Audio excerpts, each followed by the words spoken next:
Bismillahirrahmanirrahim. Assalamualaikum warahmatullahi wabarakatuh. Innal hamdalillah nahmaduhu wa nasta'inuhu wa nastaghfiruh wa na'udzu billahi min syururi anfusina wa min sayyiati a'malina. May yahdihillahu fala mudhillalah wa may yudlil fala hadiyalah. Asyhadu an la ilaha illallah wahdahu la syarikalah wa asyhadu anna Muhammadan abduhu wa rasuluh. Allahumma salli ala sayyidina Muhammad wa ala ali sayyidina Muhammad. Qala Allah ta'ala fil Qur'anil Karim, a'udzu billahi minasy syaithanir rajim. Bismillahirrahmanirrahim. Ya ayyuhalladzina amanu taqullaha haqqa tuqatih wa la tamutunna illa wa antum muslimun.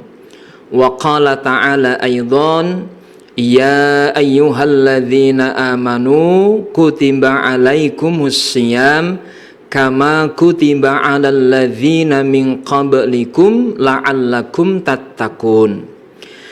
Para pemirsa mimbar Ramadan yang dimuliakan Allah Subhanahu wa taala, alhamdulillah Allah masih memanjangkan umur kita, masih memberikan kesempatan kepada kita untuk melaksanakan puasa dan ibadah-ibadah yang lain di bulan Ramadan.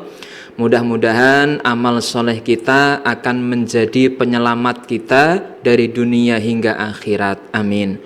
Salawat dan salam semoga tetap dilimpahkan kepada Rasulullah Muhammad sallallahu alaihi wasallam dan juga keluarganya, sahabatnya dan orang-orang yang setia dengan ajarannya. Dan semoga di akhirat nanti kita termasuk orang-orang yang mendapatkan syafaat dari Rasulullah Muhammad sallallahu alaihi wasallam. Para pemirsa yang dimuliakan Allah, pada kesempatan kali ini kami akan menyampaikan tema yaitu kejujuran kunci kebahagiaan. Ya. Kata Nabi sallallahu alaihi wasallam, wa innas sidqa yahdi ilal birri wa innal birra yahdi ilal jannah. Sesungguhnya kejujuran itu akan membawa kepada kebaikan dan kebaikan itu akan membawa ke surga. Sedangkan ibadah puasa itu mengajarkan kepada kita nilai-nilai kejujuran. Misal, di antara hal yang membatalkan puasa adalah makan, minum dengan sengaja atau hubungan suami istri di siang hari. Ketika tidak ada yang menyaksikan kita, disitulah kejujuran kita diuji. Apakah kita akan mempertahankan kualitas puasa kita atau sebaliknya? Maka disitulah nilai-nilai kejujuran yang diajarkan kepada kita di balik ibadah puasa ini. Meskipun yang namanya kejujuran itu bisa ditarik ke dalam beberapa hal. Ya. Misalnya, di dalam Al-Quran itu ada orang-orang yang disifati oleh Allah tidak jujur terhadap dirinya. Siapa mereka? Ya, orang-orang munafik misalnya. Kata Allah dalam Al-Quran, wa minan nasi may yaqulu amanna billahi wa bil yaumil akhiri wa ma hum bimu'minin. Di antara manusia itu ada yang mengaku beriman kepada Allah dan hari akhir, tapi sebenarnya hati mereka tidak beriman. Nah, ini kan menunjukkan bahwasannya orang ini tidak jujur terhadap dirinya sendiri. Antara apa yang ada di dalam hati dan apa yang diucapkan di lisan ini tidak sinkron. Ya. Makanya Allah sangat murka dengan orang-orang yang memang tidak sinkron, tidak jujur terhadap dirinya sendiri. Maka ancaman bagi orang munafik itu kan sangat berat. Ya. Disebutkan misalnya dalam ayat yang lain, innallaha jami'ul munafiqina wal kafirina fi jahannama jami'a. Orang-orang kafir dan orang-orang munafik itu akan dikumpulkan di dalam neraka jahanam bersama-sama. Kemudian dalam ayat yang lain juga dikatakan innal munafiqina fid darkil asfali minan nar. Orang yang munafik itu akan diletakkan di dasarnya neraka, akan dimasukkan ke dalam neraka yang paling bawah. Nah, maka dari itu para pemirsa yang dimuliakan Allah Subhanahu wa taala, kita didik, kita ajarkan diri kita ini agar menjadi orang yang jujur antara perkataan dan perbuatan, bisa sinkron, bisa sesuai. Kemudian, benarkah kejujuran itu bisa membawa kebahagiaan? Tentu iya. Karena orang yang jujur antara hati dan perkataan serta perbuatannya ini akan membawa kebahagiaan dunia dan akhirat. Itu. Siapa orang yang dijanjikan bahagia dunia dan akhirat? Yaitu orang yang beriman. Nah, orang yang beriman itu satu kata, ya, antara yang diucapkan, apa yang diyakini dan yang dikerjakan itu sinkron, sama. Itu. Dan orang yang dijanjikan bahagia dunia akhirat itu adalah orang-orang yang beriman. Banyak ayat yang menjelaskan tentang keistimewaan orang yang beriman, misalnya wabasyiril ladzina amanu wa amilus solihati anna lahum jannatin tajri min tahtihal anhar. Berilah kabar gembira orang yang beriman dan beramal soleh, mereka akan ditempatkan di taman-taman surga, suatu tempat yang mengalir di bawahnya sungai-sungai. Ya, ini salah satu contoh. Ya. Kemudian ukuran kebahagiaan itu apa? Indikasinya apa?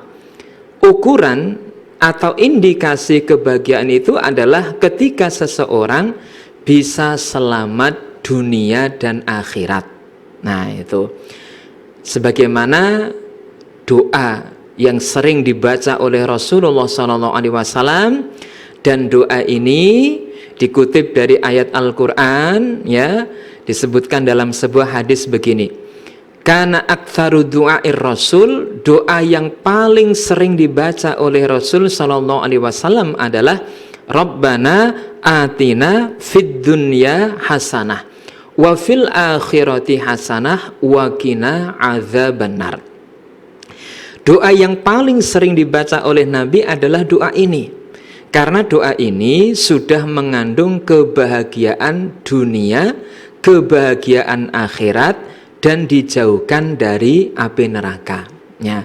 Orang bisa dikatakan bahagia itu bisa bila di dunianya itu tentram, ya, keluarganya tentram, rizkinya cukup, anak-anak soleh solehah, itu merupakan kebahagiaan dunia.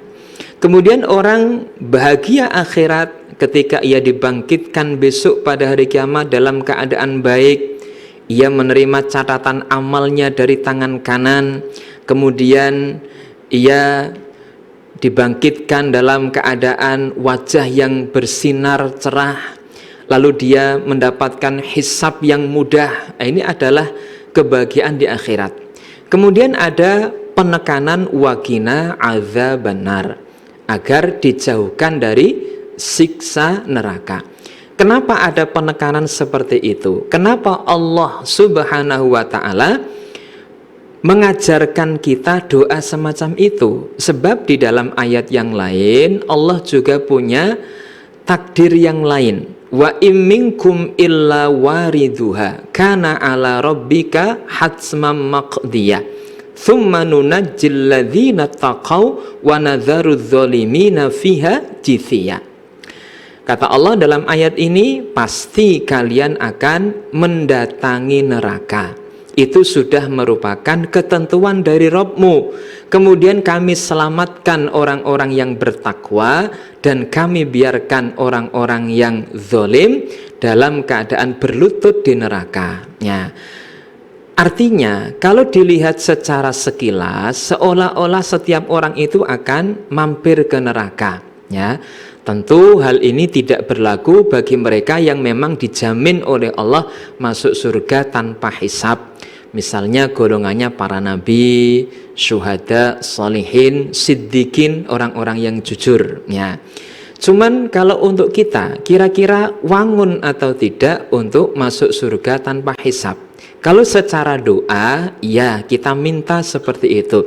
Tapi secara amaliyah kita, apakah bisa memungkinkan? Meskipun begitu, kita diajarkan oleh Allah agar memohon kepadanya diselamatkan dari api neraka. Ya, mudah-mudahan kita tergolong orang-orang yang jujur sehingga kita akan mendapatkan level surga bersama golongan-golongan orang-orang yang VIP surganya, sebagaimana dalam sebuah ayat, ulaikal ladzina an'amallahu alaihim minan nabiyyin was-siddiqin wasyuhada was-sholihin, yaitu golongannya para nabi, orang-orang yang jujur, orang-orang yang mati syahid, dan orang-orang yang soleh.